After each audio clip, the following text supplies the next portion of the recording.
ہم دنیا میں اس لیے نہیں آئے کھا لو کما لو کما لو کھا لو، صبح سے شام دکان گھر، دکان دکان گھر، گھر دفتر دفتر گھر، گھر بازار بازار گھر. ٹھیک ہے دکان کرنی ہے، منع تھوڑا ہے، دفتر کاروبار منع نہیں ہے، لیکن بھائی ایک حد ہوتی ہے. ہم دنیا میں اس لیے نہیں ہے. اصل کام کیا ہے؟ اصل کام، اصل ذمہ داری کیا ہے؟ 5 ضرورتیں ہیں، 5 ضرورتیں ہیں، 5 ضرورتیں ہیں. کھانا ضرورت ہے، کپڑا ضرورت ہے، مکان ضرورت ہے، شادی ضرورت ہے، اور سواری ضرورت ہے. ان کو ضرورت کے درجے میں رکھنا ہے. ان پر جان نہیں کھپانی، ان پر قوت نہیں لگانی، ان پر اپنی صلاحیت نہیں لگانی. صحابہ نے ان 5 ضرورتوں کو سادگی پہ رکھا تھا. کھانا تھا ضرورت کا، آج زور لگ گیا کھانے پر، کھانے پر. کھاؤ کھاؤ کھاؤ، کھا رہے ہیں، صبح کھا رہے ہیں، دوپہر کھا رہے ہیں، شام کھا رہے ہیں، اور جناب درمیان میں بھی کھا رہے ہیں، چلتے پھرتے کھا رہے ہیں. چل بھائی کوئی ایک حد ہوتی ہے. حدیث میں آتا ہے بدترین برتن جس کو بھرا جائے وہ کیا ہے؟ وہ کیا ہے؟ پیٹ. عائشہ رضی اللہ عنہا فرماتی ہیں ایک چاند، دوسرا چاند، تیسرا چاند بھی چڑھ جاتا تھا، ہمارے گھروں میں آگ نہیں جلا کرتے. 2 مہینے تو گزارا کیسے ہوتا تھا کہ کھجور کھا لیتے تھے، پانی پی لیتے تھے. زور لگ گیا کھانوں پر، زور لگ گیا کپڑوں پر. دے جوڑے پہ جوڑا، دے جوڑے پہ جوڑے، دے جوڑے پہ جوڑے، 20 جوڑے، 30 جوڑے. اور کیا لینے جا رہے ہیں؟ اور کیا لینے جا رہے ہیں؟ جوڑا سوٹ لینے جا رہے ہیں. سوٹ. یہ مستورات جو ہوتی ہیں نا عورتیں، ان کو ایک پریشانی پتہ کیا ہوتی ہے؟ الماری میں جگہ نہیں ہے. اور دوسری پریشانی ہوتی ہے سوٹ لینے جانا ہے. تیسری پریشانی ہوتی ہے اتنے سوٹ ہے پہننا کون سا ہے؟ سوٹ. ارے حضور صلی اللہ علیہ وسلم کو سب سے زیادہ محبت کس سے تھی؟ حضرت عائشہ رضی اللہ عنہا سے. کسی نے پوچھا حضور آپ کو زیادہ محبت کس سے ہے؟ فرمایا عائشہ سے. نے کہا نہیں، مردوں میں سے کس سے ہے؟ فرمایا عائشہ کے باپ سے. آپ کا انتقال ہوا حضرت عائشہ رضی اللہ عنہا کی گود میں. آخری چیز جو آپ کے منہ میں گئی حضرت عائشہ رضی اللہ عنہا کا لعاب تھا، مسواک چبا کے دی تھی. آپ نے دعا کی کہ اللہ تو نے بیویوں میں عدل کرنے کا حکم دیا ہے، میں ظاہری عدل تو کرتا ہوں لیکن میرا دل عائشہ کی طرف مائل ہے، یہ میرے اختیار میں.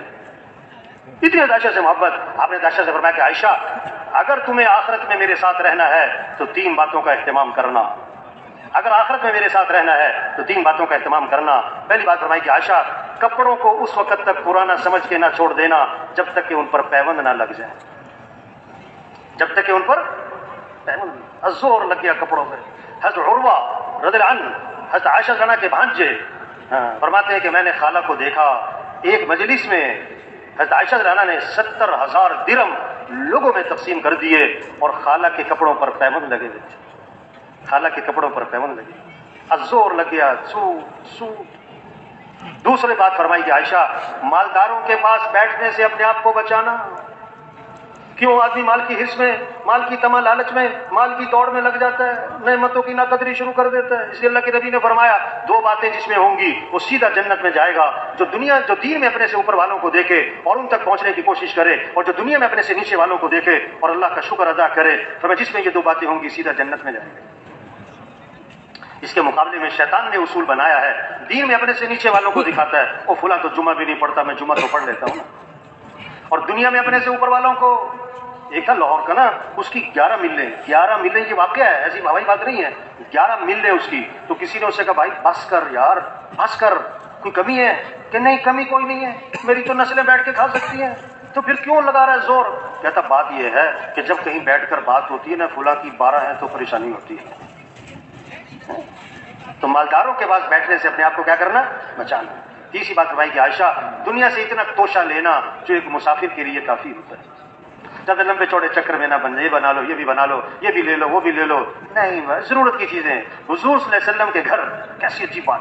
حضرت عمر رضی اللہ عنہ حاضر خدمت ہوئے اور آپ صلی اللہ علیہ وسلم کا کرتا اترا ہوا ہے، چٹائی پہ آرام فرما رہے ہیں، چٹائی عبوریہ اس پہ آرام فرما رہے ہیں، اور گھر خالی پڑا ہے اور چٹائی کے نشانات حضور کے جسم مبارک پر ظاہر ہوئے ہیں. حضرت عمر نے جب یہ حالت دیکھی اللہ کے نبی کے گھر کی تو آنکھوں میں آنسو آ گئے اور عرض کہ اللہ کے رسول دعا تو فرمائیں، اللہ کچھ وسعت فرما دے. یہ کیسر و کسرا اللہ کے نافرمان ہیں، اللہ نے کیا کچھ دے رکھا ہے. اللہ کے نبی نے جب یہ بات سنی نا اٹھ کے بیٹھ گئے اور میں او فی شک انت یا ابن الخطاب، اے خطاب کے بیٹے تو ابھی تک شک میں پڑا ہوا ہے. اما ترضى ان يكون لهم الدنيا ولنا الاخرہ، اس بات پہ راضی نہیں ہے کہ ان کے لیے دنیا ہو ہمارے لیے آخرت. ہم آخرت والے لوگ ہیں، ہم دنیا کے لوگ نہیں ہیں. شور غلط جگہ لگ گیا، کھانوں پر، کپڑوں پر.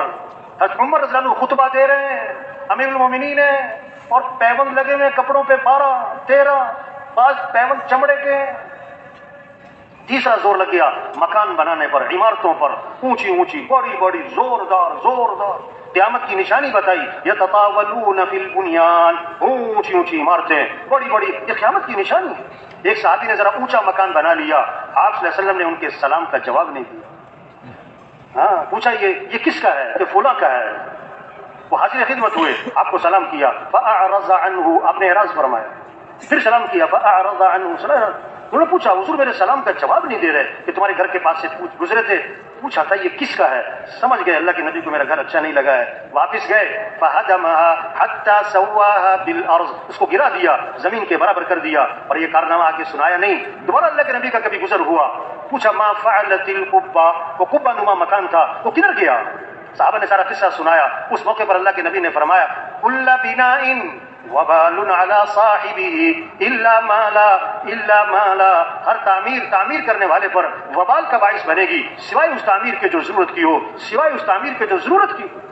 اور ایک روایت میں آتا ہے آپ نے فرمایا اذا لم یبارک فی مال العبد یجعله فی الماء والطین، جب کسی کے مال میں برکت نہیں رہا کرتی نا تو تعمیرات پر لگا کرتا ہے۔ زور لگ رہا ہے غلط کھانوں پر، کپڑوں پر، تعمیرات پر۔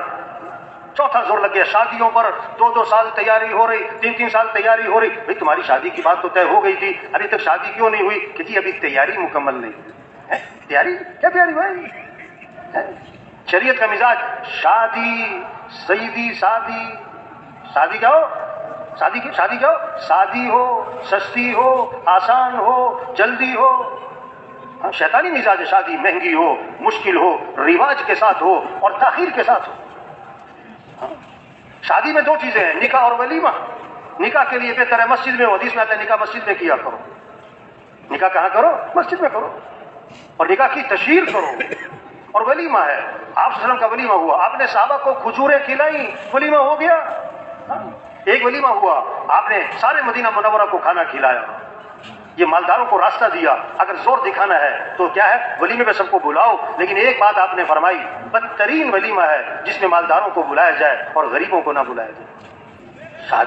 شادی میں دو چیزیں ہیں بھائی، شادی ہو، سستی ہو، آسان ہو، جلدی ہو۔ اب زور لگ گیا، شادی کے موقع پر ایک فہرست بنا کے بیٹھ جاتے ہیں، یہ بھی کرنا ہے، یہ بھی کرنا ہے، یہ بھی کرنا ہے، یہ بھی کرنا ہے، یہ بھی کرنا ہے۔ ان سے پوچھو بھائی یہ سب کچھ کیوں کرنا ہے؟ پتہ کیا جواب دیتے ہیں؟